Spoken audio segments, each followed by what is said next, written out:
एक छोटे से गांव में बलदेव नाम का एक बुद्धिमान और चतुर बाबा रहता था। वे अपनी बुद्धिमत्ता और समस्या समाधान कौशल्य के लिए पूरे गांव में जाने जाते थे। बाबा बलदेव की लंबी दाढ़ी थी और उन्होंने रंगीन पगड़ी पहनी थी। एक दिन गांव के बाजार से गुजरते समय बाबा बलदेव ने ग्रामीणों के एक समूह को एक रहस्यमय समस्या पर चर्चा करते हुए सुना। गांव का कुआं सूख गया था और फसलों के लिए पानी नहीं बचा था। ग्रामीण अपनी आजीविका को लेकर चिंतित थे और तभी उन्होंने बाबा बलदेव को देखा और मदद के लिए उनके पास गए। बाबा बलदेव ने उनकी बातें ध्यान से सुनी और मामले की जांच करने का फैसला किया। वे कुएं की ओर गया और वहां पहुंचने पर उसने देखा कि एक बूढ़ा आदमी सूखे कुएं के पास बैठा हुआ था और उदास लग रहा था।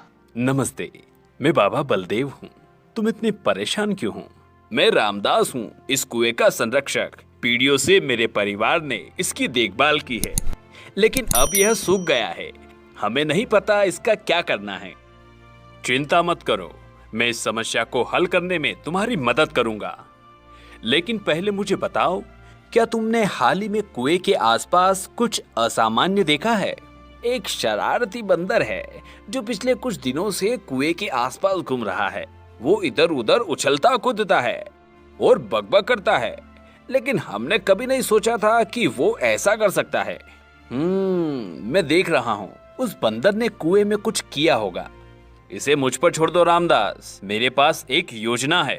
अगले दिन बाबा बलदेव रंग बिरंगे फलों और सब्जियों से भरा थैला लेकर कुएं पर लौटे। वे पास के एक पेड़ पर चढ़ गया, बैग को एक शाखा पर रखा और उसमें एक लंबी रस्सी बांध दी। फिर वे एक झाड़ी के पीछे छिप गया और इंतजार करने लगा।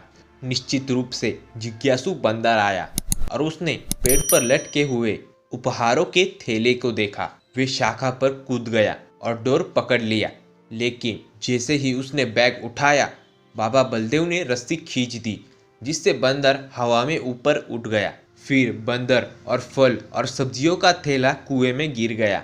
ग्रामीण ये देखने के लिए दौड़ पड़े कि क्या हुआ था और बाबा बलदेव ने समझाया।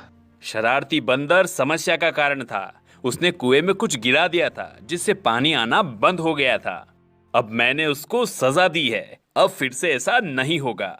बाबा बलदेव की योजना से जब पानी कुएं में वापस आ गया तो ग्रामीण बहुत खुश हुए। उन्होंने बाबा बलदेव को उनकी त्वरित सोच और समस्या समाधान क्षमता के लिए धन्यवाद दिया।